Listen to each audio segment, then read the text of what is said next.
यदा यदा हि धर्मस्य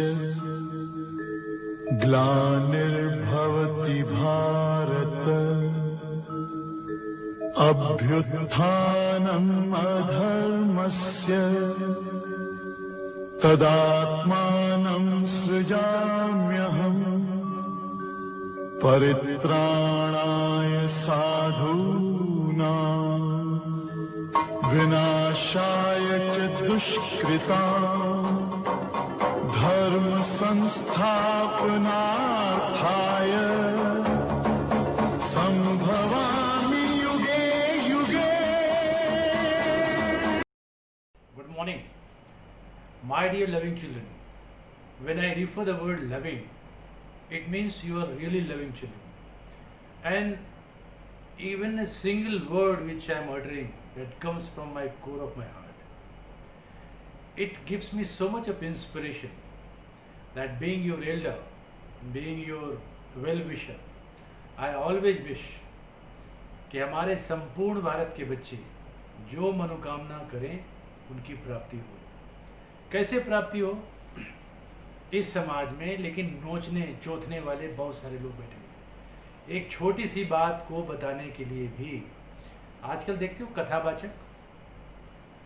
कथावाचकों के बारे में भी सुनना ही पड़ रही है कि वो लोग भी पैसे लेके कोई अल्लाह हो अल्लाह किया जा रहा है, कोई मौला हो मौला किया जा रहा है, लेकिन पीछे भगवान कृष्ण का फोटो टांगे हुए हैं, भगवान राम का फोटो टांगे हुए हैं। Means adulteration there also, purity of thought is not there. Purpose is economics. Purpose is revenue. How to earn money, come what may. It does not matter कि किस तरह से पैसा आ जाए। हमारे समाज में अभी की जो सूरत हाल है, इसका मतलब यदि जहर बेचने से भी काफ़ी प्रॉफिट हो जाए तो जहर बेचो। आपने देखा होगा अपने आसपास के एरिया में कि दारू की दुकान के सामने एक लंबी कतार लगी रहती है। इवन लॉकडाउन के बाद थोड़ी सी रिलैक्सेशन हुई, गाजियाबाद या कहाँ पे बोल रहा था कि 7 किलोमीटर लंबी लगी हुई है। और यही मोदी जी ने नोटबंदी किया था, सारे सेकुलर लोग और टुकड़े टुकड़े गैंग को बहुत तकलीफ हो गई। मोदी जी आपने 100 लोगों को मार दिया, ये कर दिया, वो कर दिया। That was a national building programme. नोटबंदी से मुझे जो पता चला, I don't know what is the authentic source of information, हमारे देश में इतनी ब्लैक मनी हो गई थी कि मोदी जी का ये साहसिक कदम नहीं हुआ होता तो आप सोचो, ये ब्लैक मनी कुछ वैसा ही है कि आपके एक गिलास दूध में 2 या 3 ड्रॉप पोटेशियम साइनाइड डाल दिया जाए, मौत होना तय है। ये पाकिस्तान, ये चीन, ये हमारे शत्रु देश है। इन देशों से हमें बच के रहना है। कैसे बचेंगे? We have to empower today and later once you are affix to a responsible position you can empower the citizen of India tomorrow. मैं अभी कोचिंग की बात कर रहा था। I am a ardent critic and I vehemently oppose this kind of attitude which is so prevalent in the society. और IAS की coaching में दिल्ली में कम से कम 50 कोचिंग इंस्टीट्यूट देखा हूं। एक किसी भी कोचिंग इंस्टीट्यूट में कोई आईएएस नहीं किया था। वो मेरे ख्याल में वो पीटी भी नहीं दिया था। पास करना तो बहुत दूर की बात है। लेकिन मेरे पास भी बहुत सारे लोग आए, मैं आईएएस की कोचिंग देता हूँ। मैंने कहा आईएएस की कोचिंग देता है, तुम्हें पता है आईएएस क्या चीज़ होती है? नहीं मेरे बच्चे पास कर जाते हैं। बच्चे ज़रूर पास करते होंगे अपनी मेहनत से, लगन से, हो सकता है कुछ हिंट्स मिल जाती होगी, लेकिन क्रेडिट ये लफंगे लोग ले जाते हैं। Anyway, my aim is not to criticise these dirty people, my aim is to bolster the confidence of my children. Who are my children? इस देश का नागरिक, इस देश का बच्चा जो कल प्रोफेसर बनेगा, इंजीनियर बनेगा, डॉक्टर बनेगा, आईएएस ऑफिसर बनेगा, साइंटिस्ट बनेगा और नरेंद्र मोदी की तरह, योगी आदित्यनाथ की तरह देशभक्त प्रधानमंत्री और चीफ मिनिस्टर बनेगा। और मैं तो कहता हूं कि प्रधानमंत्री क्यों, पढ़ लिख के एक अच्छे किसान आप बनते हो तो आप देश को वैसा ही सेवा कर पाओगे जैसे कि प्रधानमंत्री जी कर रहे हैं। वो लोग नहीं है जो आईएएस बन के और साइंटिस्ट बन के सेवा करते हैं, केवल वो सच्चे सैनिक नहीं है, सच्चे भारतवासी नहीं है।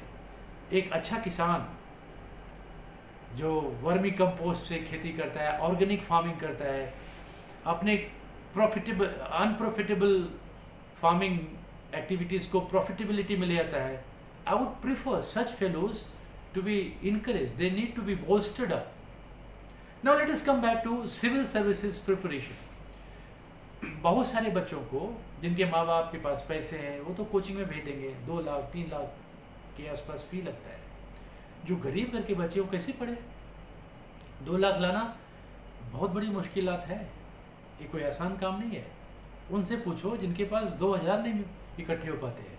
मैं उन बच्चों के लिए डेडिकेटेड हूँ, मैं ऐसे बच्चों के लिए समर्पित हूँ जिनके माँ बाप बहुत गरीब हैं, जो गरीबी कभी देखा नहीं, उसको गरीबी के बारे में क्या पता। जैसे हाल फिलहाल सुनने में आया था, राहुल गांधी जब बोल रहे थे इधर से डालूंगा आलू, इधर से निकलेगा सोना, and somebody asked him what is NCC, he didn't know what does NCC stand for. So it is all the more very important that my children should study. एक पर्टिकुलर एम होता है किसी को, और इसमें हर कोई आईएएस नहीं कर सकता। आपकी हार्ड वर्क, आपका labour and good luck, good opportunity, that particular day when you really fair good.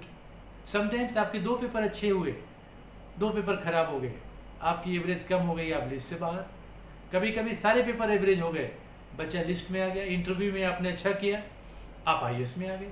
I have seen some of the most mediocre children, they are getting success into IAS, and some of the brilliant students, they are getting out of this list.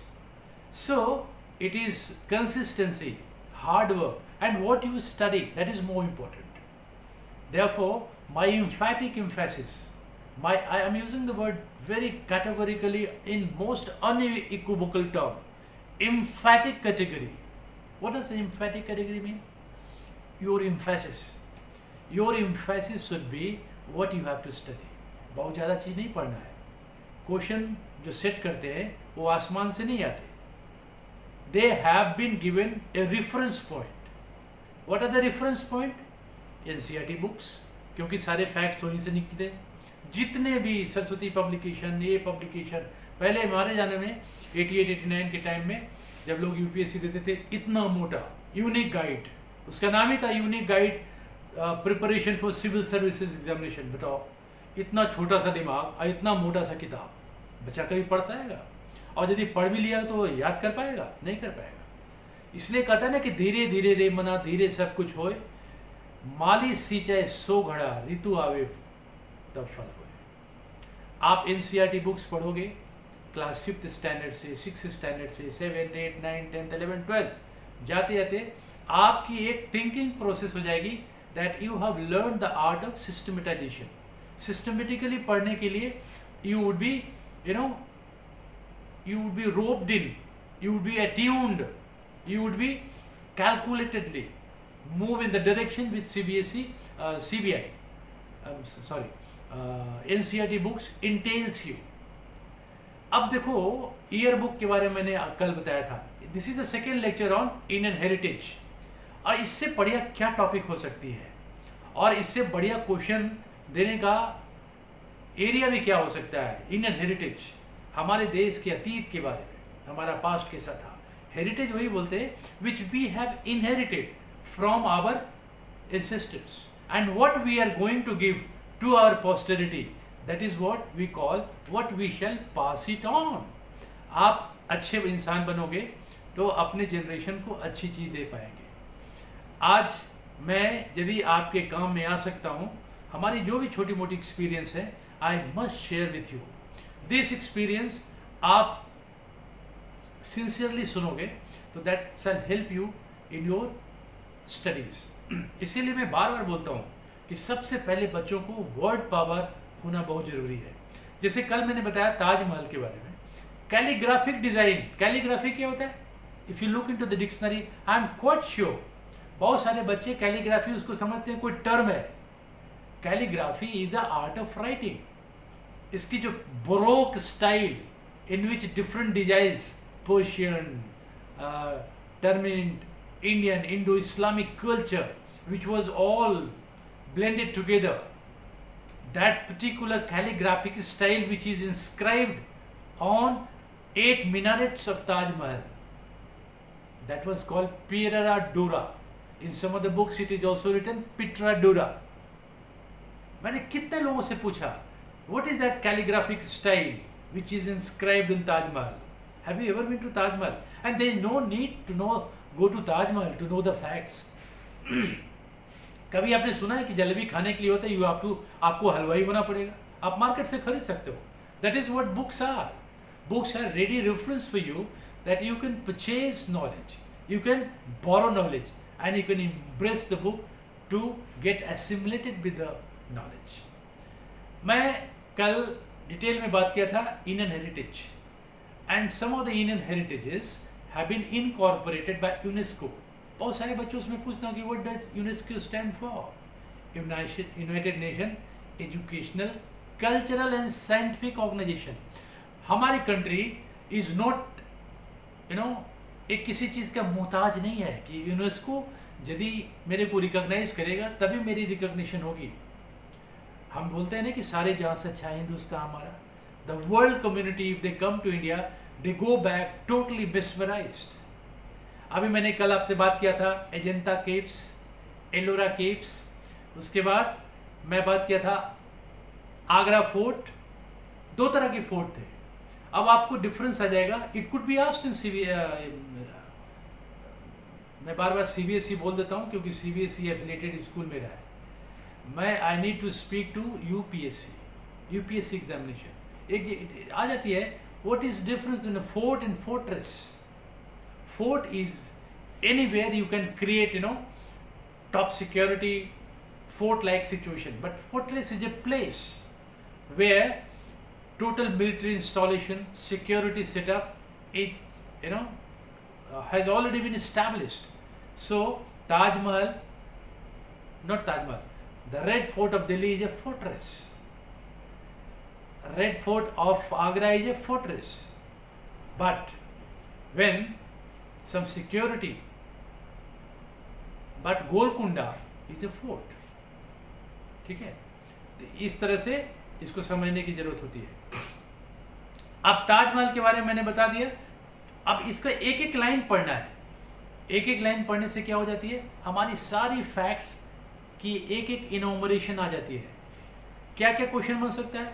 In which year it was built, how many years it took to be built, who was the person who was responsible for building it, in whose commemoration this was built.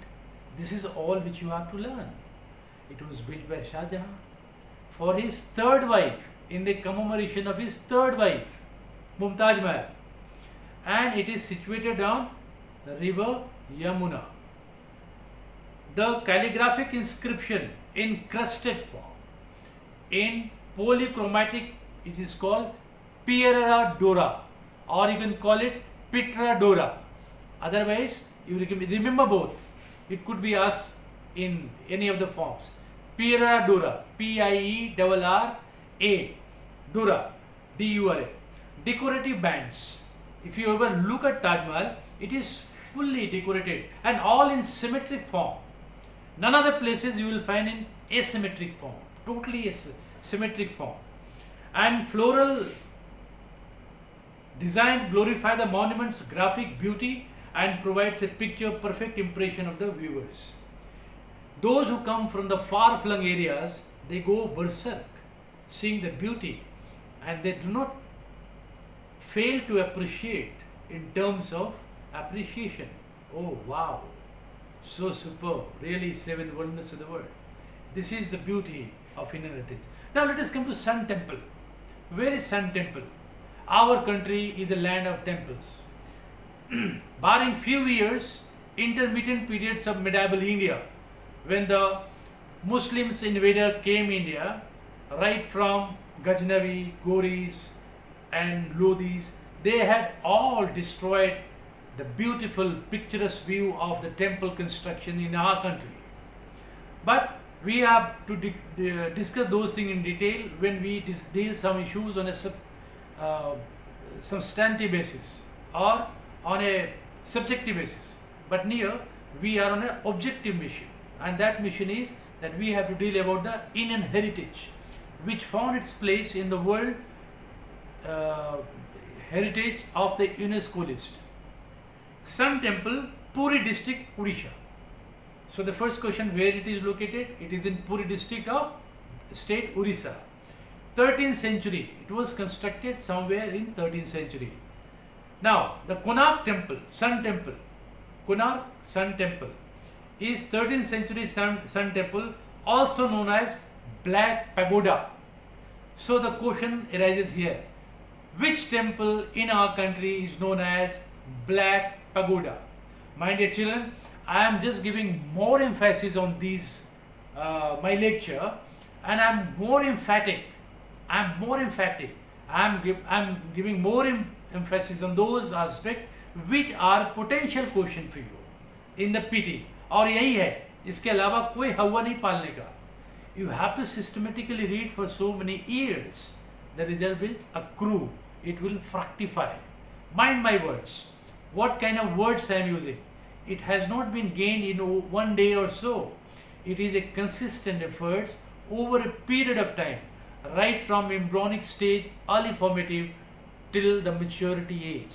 So you can also pick it up, and provided you try to emulate good habits and learn one word a day along with its synonyms, antonyms from Roger Thesaurus or from any source. You can just search down your Google also, they will give you. So Konark Temple is also known as Black Pagoda at Konark in Odisha, located on the east coast of Bay of Bengal in the Mahanadi Delta. Now children, you must be knowing there are two coasts in India. East coast, that is Calcutta, Odisha side. The west coast, that is Gujarat, Maharashtra side. When these east coast and west coast, they start converging and start getting tapering beyond Vindhyas, it is called Peninsular India. It is called Peninsular India. While clarifying all these Indian heritage, I would like to give you certain tips also, so that once you start reading your book on your own, it would be amply clear. और बच्चों को पढ़ने का दो ही तरीका होता है, श्रुति, सुनी हुई बातें, और स्मृति, स्मरण की हुई बातें. जब आप पढ़ेंगे तो जो मैं बोल रहा हूँ, दैट इज कॉल्ड श्रुति. आपके दिमाग में सबकॉन्शियस माइंड में बात आ जाएगी कि सर ने मेरे को बोला था और मैंने वो ऑडियो में सुना था, वीडियो में सुना था, और स्मरण करने की चेष्टा करोगे आप, तो आपकी श्रुति और स्मृति, that can be a potential, a devastating power for you to remember any facts. So now we are on Konark Temple. It is also called Black Pagoda. It is situated in Puri district of Orissa on the river Mahanadi Delta in the eastern coast. It is built in the form of chariot of Surya. Chariot, इसको क्या बोलते हैं? Chariot को क्या बोलते हैं? Chariot को क्या बोलते हैं हिंदी में? चैरियट को बोलते हैं, जो भगवान श्री कृष्ण जो चैरियट पे चल रहे थे, मैं भुला रहा हूँ, चैरियट को क्या बोलते हैं. तो चैरियट का जो चक्का होता है, जो पहिया होता है, उसके पैटर्न पे बना हुआ है व्हील्स. चैरियट ऑफ सूर्य, भगवान सूर्य के chariot. The sun god with 24 wheels and is heavily decorated with symbolic stone carvings and led by a team of 6 horses. अब देखो ये सारे क्वेश्चन हैं, जो सारे वर्ड्स हैं, these are potential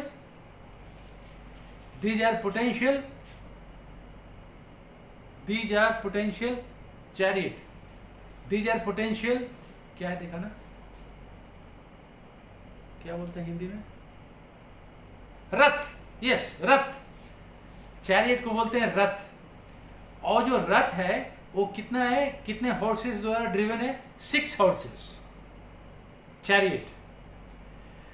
तो अब देखो, ये सूर्य का रथ है और it is being driven by 6 horses. आप इसको सिंपल कहानी में मत लेना, प्रीलिम्स का यही क्वेश्चन है बेटा. These are the questions. और क्वेश्चन इतना लंबा भी हो सकता है. The black pagoda, the Konark temple which is also known as black pagoda, is a chariot of sun, is being driven by how many horses? 6 horses, 4 horses, उसके बाद 6 horses, 2 horses, 6 horses, 1 horses, 6 horses only and 8 horses only. A, B, C करके दिया रहेगा. A and B, B and C, only C, all of these, none of these. So if you know it clearly, you will say 6 horses. खड़ाक सा answer निकल गया. So that is what the beauty of UPSC is there. इसमें बड़े बड़े, इसमें दारासिन की जरूरत नहीं होती है, टैक्टिकल स्टडीज की जरूरत होती है. Tactical studies, if you have the factual information with you. मैंने बहुत बड़े बड़े तिस्मार खां को देखे हैं, they have all information with them but not systematic one. India के प्रधानमंत्री के बारे में नहीं खबर रखेंगे, लेकिन रशिया के कौन कौन सिंगर हैं उनके दिमाग में रहेगा. अमेरिका के कौन सिंगर कब गाना गाया उसका दिमाग में रहेगा. ठीक है, वो भी होना चाहिए, लेकिन अपनी हेरिटेज के बारे में तो जाने. Now let us come back to the issue. The sun god with 24 wheels in that rath. उस रथ में कितने व्हील हैं? 2 रथ हैं. रथ के 2 तरफ चक्के हैं, इधर भी या इधर भी. जो चक्का है उसका व्हील में कितने 24 व्हील्स है. Heavily decorated with symbolic stone carving and led by a team of 6 horses. It was constructed from oxidizing weathered ferruginous colored sandstone by King Narsim Deva. अब देखो दूसरा क्वेश्चन है कि कोणार्क टेम्पल की जो चैरियट बनी थी which was dedicated to sun god was built by which king? अब यदि आपको याद है नरसिम्ह देव, इसको देवा भी बोल देते हैं, लेकिन हमारे संस्कृत में और वैदिक प्रोनाउंसिएशन में तो देव है. Narasimha Dev of the eastern Ganga dynasty. बस यही चीज याद करने की है हमारा कोणार्क टेम्पल के बारे में, और एक बार याद कर लिए ये जिंदगी भर की प्रॉपर्टी है मेरे बच्चे. अब देखो मैं रिवाइज करता हूं. Konark sun temple is also, it was build in 13th century. It is situated in district Puri of state Orissa. It is in Bay of Bengal in the Mahanadi eastern coast, Mahanadi belt. It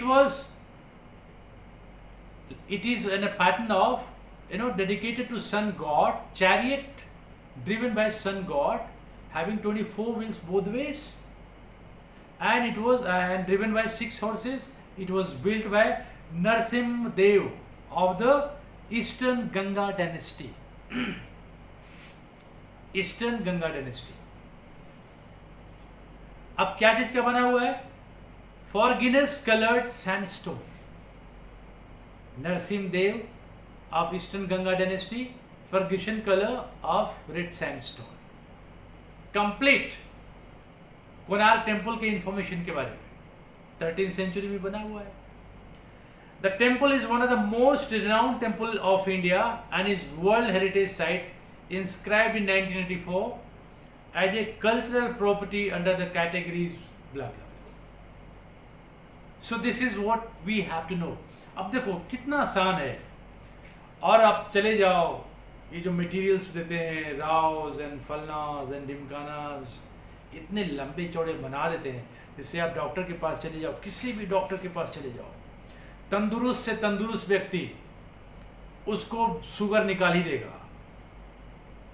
कोई doctor नहीं कहेगा बेटा walking कर लो, दवाई मत खाओ, इधर आओ पहले ये टेस्ट कराओ, ग्लाइसेरोडॉयल ले आओ, आप लिपिड प्रोफाइल चेक कर लो, कुछ रहे न रहे आपको शुगर निकाल के छोड़ेगा. और क्योंकि उनको कंपनी से बहुत सारा पैसा मिलता है, मेरा दवाई चलाओ, मेरा दवाई चलाओ. यदि उनको जहर भी बेचना पड़े, पैसे आ रहे हैं तो बेच देंगे वो. लेकिन मेरे बच्चों, यू हैव टू बी, आपको भारत को बनाना है. You are the real architect of my country. हम लोग तो कुछ दिन के बाद बूढ़े हो जाएंगे. आचमन्यम समर्पयामि. It is you who has to make India or mar India.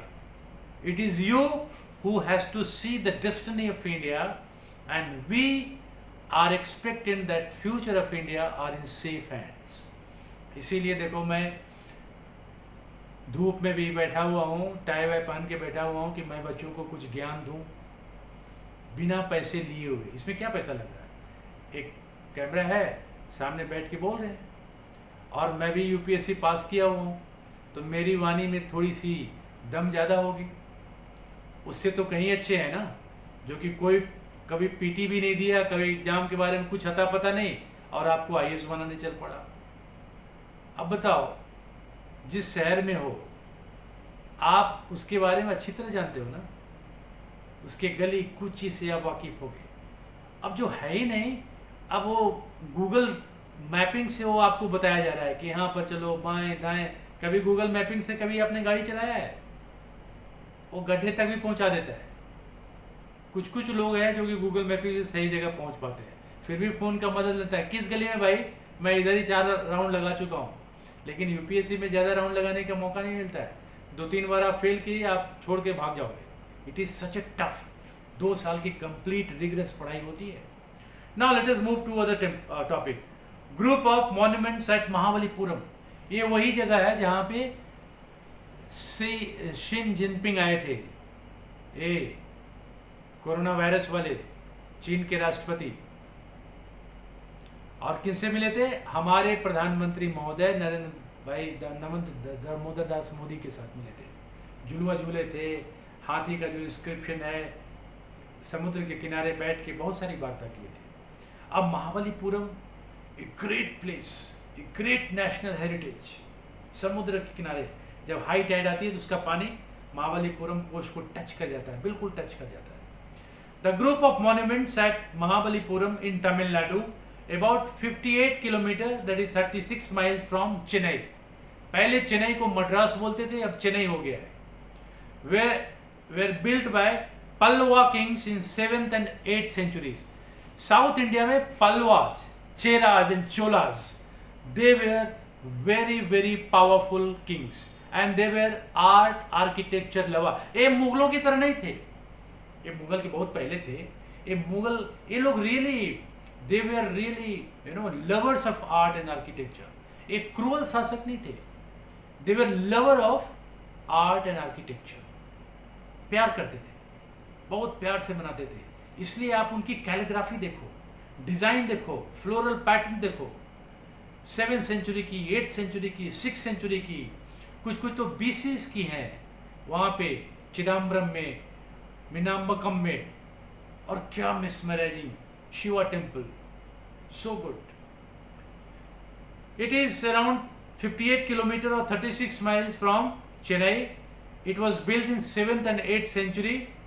The town has gained prominence under the rule of Mamla।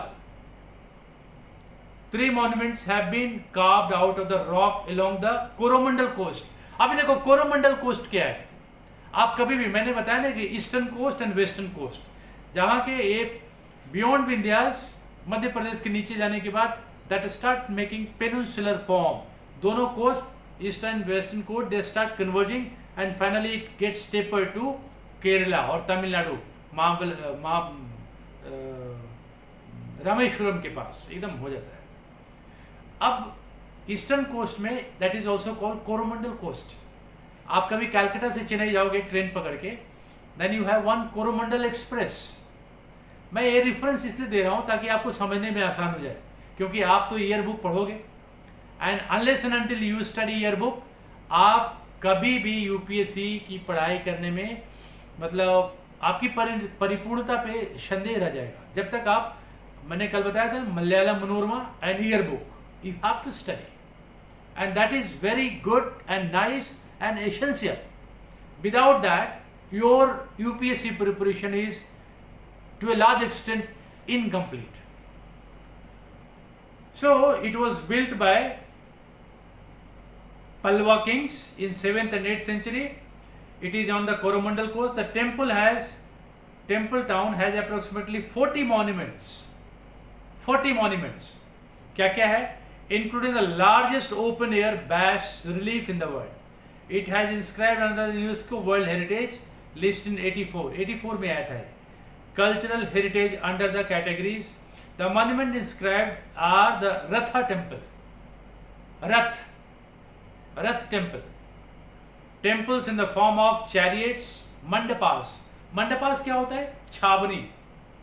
जैसे अभी एक छावनी, एक पैटर्न गोथिक स्टाइल की जो होती है ना, जो यूरोपियन में गोथिक स्टाइल जैसे होता है, तो उसको मंडप बोलते हैं.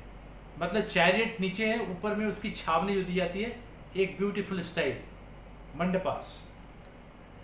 11 cave sanctuaries covered with bas reliefs, rock reliefs and descents of the Ganges, which is the largest open air rock relief also known as Arjuna's Penance और भागीरथा's Penance.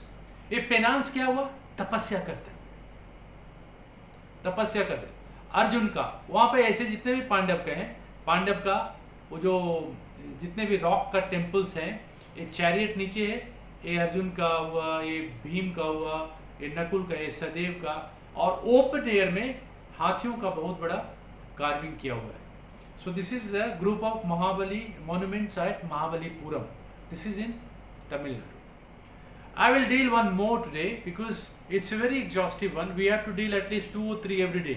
मेरा बोल देना काफ़ी नहीं होगा. I have to tell you every day how to study. क्योंकि आपके दिमाग हमारे दिमाग से ज़्यादा तेज है. I am growing old now and you are a young boy or a girl. You have to be, we have to just give you the ways how you can find the right path. Now let us look at Kaziranga National Park. It is in Assam, 20th century. Kaziranga located in the northeastern state of Assam in the floodplains of the Brahmaputra river. South Bank was declared a World Heritage Site by UNESCO in 1985 for its unique natural environment. It was the first established as a reserve forest in 1908 to protect the dwindling numbers of rhinoceros. Rhinos, जिसको हिंदी में गेंडा बोलते हैं.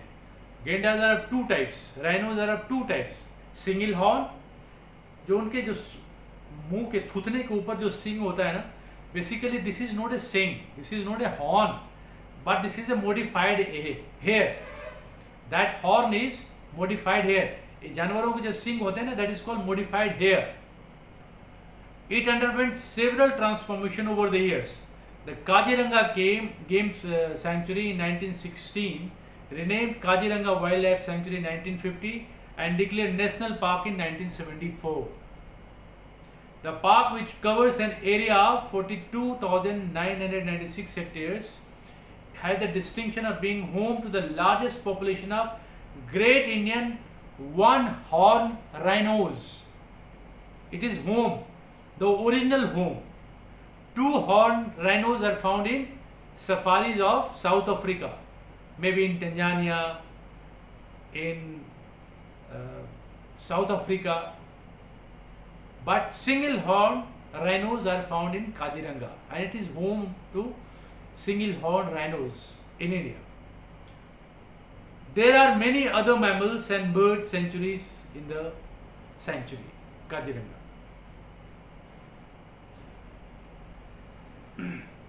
So this is a kind of, coveted form of inspiration to my children.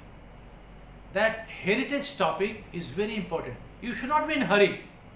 Just keep 3 types of pen: blue pen, green pen and yellow pen.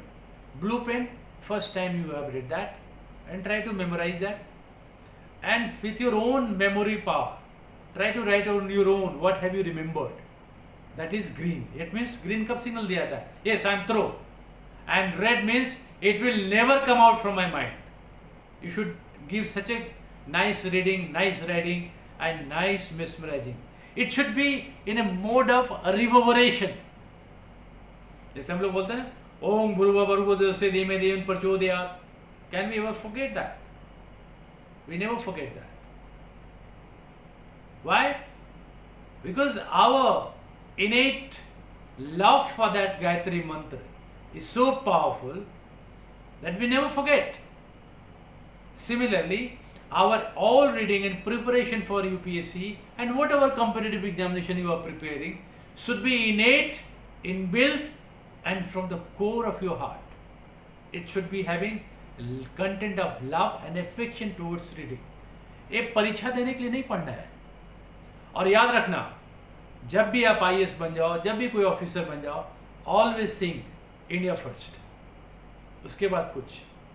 Of late I am seeing, देखिए officer बन जाते हैं, कुर्सी पर बैठने के बाद गरीब लोगों को भूल जाते हैं। They start feeling that I am belong to a particular class. कोई क्लास वलास नहीं होता है। India first and your motherland first. India is same as motherland. Thank you very much.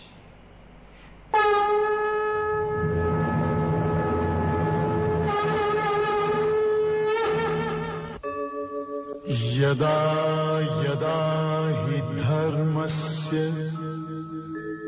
ग्लानिर्भवति Bharat अभ्युत्थानम् अधर्मस्य तदात्मानं सृजाम्यहम् परित्राणाय साधूनां विनाशाय च दुष्कृतां धर्म संस्थापनार्थाय